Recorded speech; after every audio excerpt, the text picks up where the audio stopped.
예, 저는 지금 삼성동 박근혜 전 대통령 사저 앞에 나와 있습니다. 예, 지금 시각 7시 35분. 어떻게 분위기 어떻습니까? 네, 박 전 대통령 지지자들은 현재 100여 명이 태극기를 들고 자택 앞에 모여 있는 상황인데요. 예. 시간이 지나면서 점점 불어나고 있습니다. 일부는 아예 여기서 밤을 새기도 했습니다. 예. 이들은 박 전 대통령이 억울한 누명을 쓰고 검찰에 출석하게 됐다며 포토라인에 서는 것 자체가 수치를 주기 위함이라고 비난하고 있습니다. 지지자들과 함께 취재진도 몰리면서 경찰은 경력 12개 중대 980여 명을 사저 앞에 집중 배치했습니다. 골목마다 경력들이 빼곡하고 철제 펜스도 쭉 둘러져 있는 상황이고 검찰총사가 위치한 서초동에도 24개 중대 1920여 명의 경찰 병력이 배치된 상태입니다. 예, 지지자 100여 명이 이미 모여 있는 상황. 예. 지금까지 저 자택에 특별히 들어간 사람이 있나요? 네, 있습니다. 박 전 대통령의 올림머리를 담당했던 정송주 자매는 오늘도 어김없이 방금 전 7시 10분쯤 자택을 들어갔습니다. 그러니까 머리 담당하는 저 원장하고 메이크업 담당하는 원장하고 둘 다 들어간 거예요. 예, 자매가 둘이 함께 들어갔습니다. 예. 퇴거 이튿날부터 오늘까지 매일 들어간 상황이고요. 그렇죠. 박 전 대통령은 지금 분주하게 검찰 출석 준비를 하고 있을 텐데요. 오늘은 평소보다 이른 시간인 새벽 4시 반에 자택에 불이 켜지기도 했습니다. 또 현재까지 변호인을 비롯한 방문자는 모습을 보이지 않고 있습니다. 박 전 대통령의 삼성동 퇴거 이후 매일 이곳을 찾아왔던 이영선 청와대 행정관과 윤전추 전 행정관도 아직까지는 모습을 보이지 않고 있습니다. 그렇군요. 9시 반까지 저 검찰로 가려면 집에서는 몇 시에 나온다고 하나요? 네, 우선 이곳 삼성동 자택에서 박 전 대통령이 출두하는 서울중앙지검까지의 거리는 5km 정도입니다. 예. 경찰이 통제하는 만큼 차량으로 약 7분 정도면 도착할 수 있어서 9시 넘어 삼성동 자택을 나올 것으로 보입니다. 예. 다만 박 전 대통령 측이 출두에 앞서 준비한 메시지를 발표한다고 밝힌 만큼 자택에서 예상보다 빨리 출발해 사전 메시지를 전달할 가능성도 있어 보입니다. 그렇죠. 그 메시지가 뭐가 될 것인가 이 부분 관건이다. 앞에서 권민철 기자가 지적을 해줬는데 어떤 입장을 밝힐지 좀 새어나오는 이야기가 있습니까? 네, 우선 박 전 대통령 측이 어제 청사에 들어가기 전 메시지를 발표하겠다는 입장을 내놓기는 했는데요. 어떠한 메시지일지는 아직까지 밝히지 않고 있습니다. 박 전 대통령 측 변호인들 또한 그동안 취재진의 어떠한 질문에도 대답 없이 보안을 철저히 지켜온 상황입니다. 다만 그동안 박 전 대통령이 엮은 것이다, 억울하다, 심지어는 어거지라는 표현까지 써가면서 혐의를 강하게 부인해온 만큼 오늘도 진실은 밝혀진다는 식의 혐의를 부인할 가능성에 무게가 조금 더 쏠리고 있습니다. 그렇죠. 다만 사과나 속죄가 있다면 메시지에서 그 비율이 얼마나 될지는 지켜봐야 될 것 같습니다. 그래요. 송혜원 기자, 지금 7시 반이기 때문에 아직은 좀 이른 시각이고 9시를 전후해서 박근혜 전 대통령이 집을 나설 가능성이 크죠? 예, 그렇습니다. 뉴스쇼가 끝나기 직전인데 상황을 봐서 송혜원 기자 다시 한번 연결할 수 있으면 연결하겠습니다. 예, 알겠습니다. 삼성동 박근혜 대통령 집 앞에 나가 있는 송영훈 기자를 먼저 연결을 해봤습니다. 궁금한 게 많습니다. 박근혜 전 대통령 메시지는 어디서 발표를 할 건지 또 어떤 메시지가 담길지 메시지를 발표하고 검찰에 들어가서는 조사가 어떻게 이루어지는지 하나하나 미리 좀 짚어보겠습니다. 강신업 변호사 연결을 해보죠. 강신업 변호사님 나와 계세요. 네, 안녕하십니까. 서울중앙지검의 모습을 드러내는 게 9시 30분. 그때부터 시작해서 우리가 하나하나 그림을 좀 그려보겠습니다. 일단 포토라인에는 서죠. 그렇죠. 포토라인을 물론 이제 비켜가서 안 설 수는 있습니다만 그러기 위해서는 다른 데로 지하로 들어간다든지 그래야 되는데 그러지는 않을 것으로 생각이 되고요. 포토라인에 설 것입니다. 그렇죠. 거기에서 메시지를 육성으로 읽을 가능성이 지금 가장 큰 건데 어떤 입장을 밝힐 거라고 보세요? 네, 메시지를 준비했다고 그러죠. 그래서 아무래도 그 메시지를 준비 안 하고 바로 그냥 즉흥적으로 대답을 할 수 있습니다만은 박 전 대통령 스타일은 그거보다는 아마 메시지를 준비해 와서 적어올 가능성이 있어 보이고요. 그래서 그것을 읽는 식으로 국민들의 어떤 메시지를 전할 것으로 예상이 됩니다. 거기에는 아마도 자신의 혐의를 인정한다든지 뭐 이런 것은 아니고 적어도 이 파면까지 어쨌든 당한 마당이기 때문에 그런 것을 포함해서 국민께 좀 죄송하다는 말씀, 이런 수사까지 받게 돼서 이런 얘기는 좀 담길 것으로 예상이 되고요. 예, 예. 그런 다음에 수사에 어떤 성실히 임하겠다 정도, 이 정도가 예상이 됩니다. 이런 메시지도 수사에 영향을 줄 수 있나요? 글쎄요, 지금 이제 전략적으로 판단할 가능성이 있는데요. 그때는 이제 파면을 당하기 전에는 그래도 현직 대통령이라는 어떤 신분이 유지됐기 때문에 좀 강경한 입장을 취했다면, 예. 지금은 이제 대통령직도 이제 물러난 것이고요.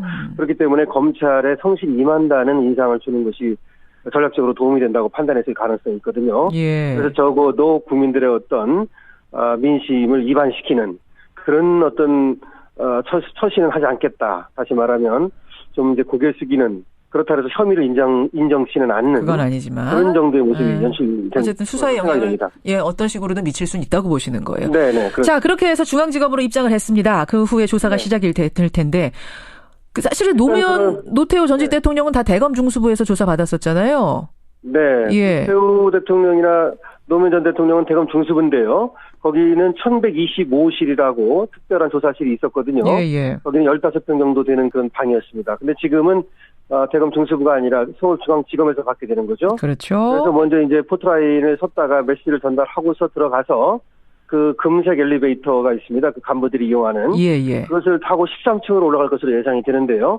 13층이 그 서울중앙지검장이 있는 곳입니다. 예. 2, 3 차장이 그쪽에 있죠. 그래서 적어도 이제 아마 티타임을 잠깐 가질 것으로 생각이 됩니다. 티타임을 왜 갔습니까? 적어도 이제 아무래도 전직 대통령이라든지 좀 고위 인사가 오면, 그 수사에 앞서서, 예. 수사에 좀 협조해 달라라고 하는 정도의 어떤 간단한 인사라고 할까요? 그렇게 되는데 아무래도 전직 대통령이기 때문에. 예.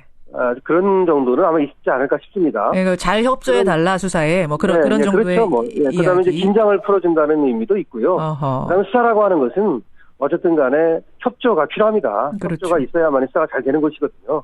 그래서 협조를 당부한다고 생각하면 될 것 같고요. 예. 그다음에 이제 10층으로 내려와서 지금 10층에서 조사를 할 것으로 생각이 되거든요. 10층이라고 지금 유력시 되는 이유는 뭐예요? 예, 10층이 거기가 이제 영상 녹화실이 있는데요. 예. 거기가 특수 1부하고 첨단 범죄 수사 2부가 쓰는 그 실입니다. 아하. 근데 거기에는 보안키를 통해서 들어가도록 돼 있어서 철제문도 있고요.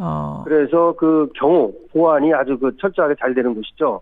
그렇기 때문에 지금 사실은 서울중앙지검을 하나의 조사실로 볼 정도로 거의 일반인들은 오늘 거의 조사를 안 하는 것으로 얘기가 되고 있거든요. 예, 차도 거의 내보내버렸고. 그래요. 예, 그런 정도이기 때문에 아무래도 보안, 경호를 위해서는 거기가 가장 좋다. 이렇게 판단했다고 봐야 되겠죠. 지난해 11월에 우병우 전 수석이 조사받을 때 창문에서 팔짱 끼고 있는 사진이 잡혔었잖아요. 논란이 이만저만 아니었는데 그걸 피하기 위해서라도 이번엔 블라인드 다 내린다면서요, 창문에. 그렇습니다. 블라인드도 다 내리고 사실은 그 정도가 아니고 미리 탐색해서 예. 혹시 위험 인자가 있는지를 다 이제 봤고요.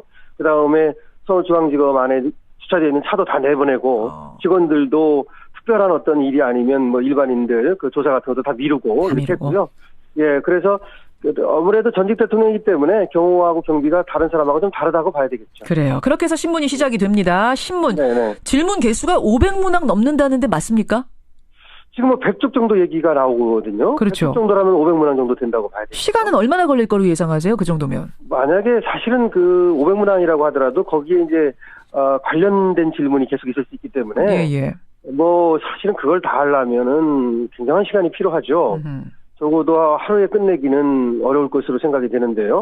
그래서 지금 나오는 얘기는 우선순위를 더 가지고 중요한 것부터 묻는다. 그러니까 이제 미래나 K스포츠 재단의 설립 경위라든지 기금 모금 과정, 그다음에 지금 삼성이라든지 이런 데로부터 최순실에게 간 어떤 돈의 성격이라든지 이런 어떤 뇌물죄 부분, 그다음에 이제 공무상 비밀 누설 이런 식으로 중요한 것부터 이제 핵심적으로 묻고 만약에 시간이 부족하면 이제 좀 덜 중요한 거는 몇 가지로 이렇게 압축해서 묻는 이런 전략을 쓸 것으로 생각이 됩니다. 밤샘 조사도 이루어질 수 있어요? 그것은 어렵습니다. 기본적으로는요. 밤샘 조사를 하기 위해서는 피의자의 동의가 필요합니다. 그래서 내가 밤샘 조사해도 되겠습니까? 이렇게 얘기했을 때 다시 오는 것보다는 나한테 오늘 받고 가겠다 그러면 되는 건데요. 나는 밤샘 조사에 동의하지 않는다 그러면 사실상 어렵습니다. 그런데 지금 그래서 12시까지로 조사가 될 것으로 생각이 되는 이유가 박 전 대통령이 밤샘 조사에는 응하지 않을 것으로 지금 보이거든요. 왜냐하면은 어느 정도 조사를 받고 다시 조사를 받는 것이 전략상도 유리하고요. 예.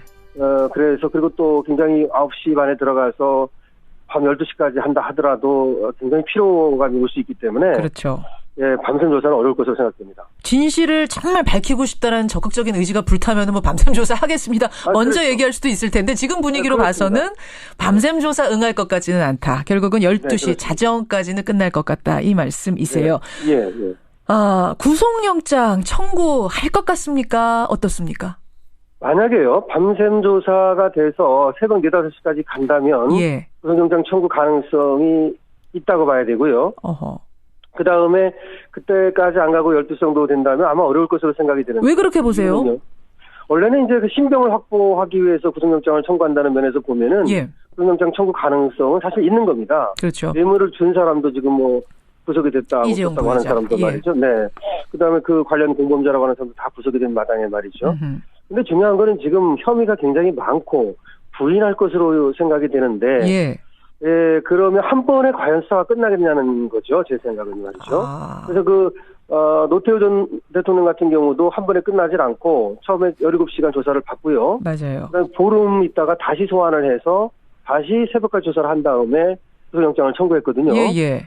그런 전례에 보면 또 혐의가 굉장히 많다든지 또 전 대통령께서 말씀하시는 스타일이 이렇게 명확하지 않기 때문에 시간이 굉장히 많이 걸릴 수 있어요. 예. 하나를 설명하는 데. 정리를 좀 해보죠. 예. 예.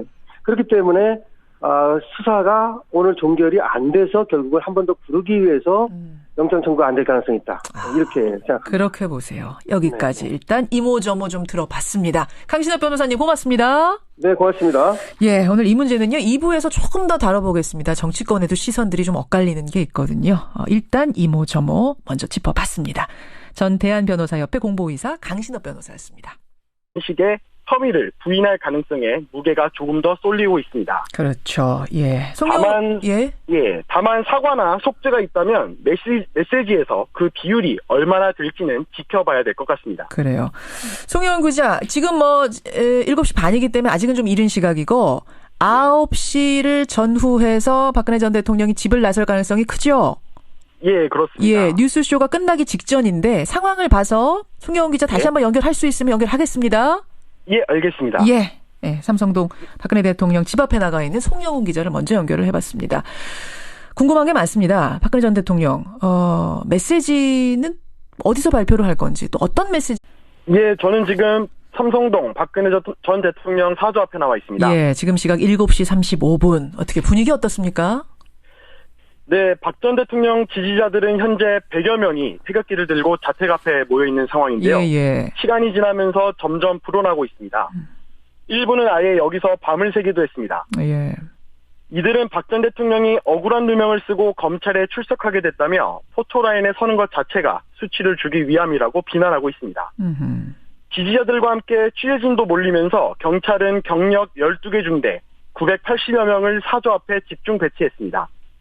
골목마다 경력들이 빼곡하고 철제 펜스도 쭉 둘러져 있는 상황이고 검찰 총사가 위치한 자택에서 예상보다 빨리 출발해 사전 메시지를 전달할 가능성도 있어 보입니다. 그렇죠. 그 메시지가 뭐가 될 것인가 이 부분 관건이다. 앞에서 권민철 기자가 지적을 해줬는데 어떤 입장을 밝힐지 좀 새어나오는 이야기가 있습니까?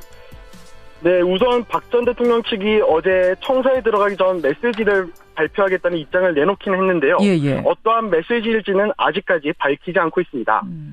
박 전 대통령 측 변호인들 또한 그동안 취재진의 어떠한 질문에도 대답 없이 보안을 철저히 지켜온 상황입니다. 예. 다만 그동안 박 전 대통령이 엮은 것이다, 억울하다, 심지어는 어거지라는 표현까지 써가면서 혐의를 강하게 부인해온 만큼 오늘도 진실은 밝혀진다는입니다. 예, 또 현재까지 변호인을 비롯한 방문자는 모습을 보이지 않고 있습니다. 박 전 대통령의 삼성동 퇴거 이후 매일 이곳을 찾아왔던 이영선 청와대 행정관과 윤전추 전 행정관도 아직까지는 모습을 보이지 않고 있습니다. 그렇군요. 9시 반까지 저 검찰로 가려면 집에서는 몇 시에 나온다고 하나요? 네, 우선 이곳 삼성동 자택에서 박 전 대통령이 출두하는 서울중앙지검까지의 거리는 5km 정도입니다. 예. 경찰이 통제하는 만큼 차량으로 약 7분 정도면 도착할 수 있어서 9시 넘어 삼성동 자택을 나올 것으로 보입니다. 예. 다만 박 전 대통령 측이 출두에 앞서 준비한 메시지를 발표한다고 밝힌 만큼 서초동에도 24개 중대 1,920여 명의 경찰 병력이 배치된 상태입니다. 예, 지지자 100여 명이 이미 모여 있는 상황. 예. 지금까지 저 자택에 특별히 들어간 사람이 있나요? 네, 있습니다. 박 전 대통령의 올림머리를 담당했던 정송주 자매는 오늘도 어김없이 방금 전 7시 10분쯤 자택을 들어갔습니다. 그러니까 머리 담당하는 저 원장하고 메이크업 담당하는 원장하고 둘 다 들어간 거예요? 예, 자매가 둘이 함께 들어갔습니다. 예, 퇴거 이튿날부터 오늘까지 매일 들어간 상황이고요. 그렇죠.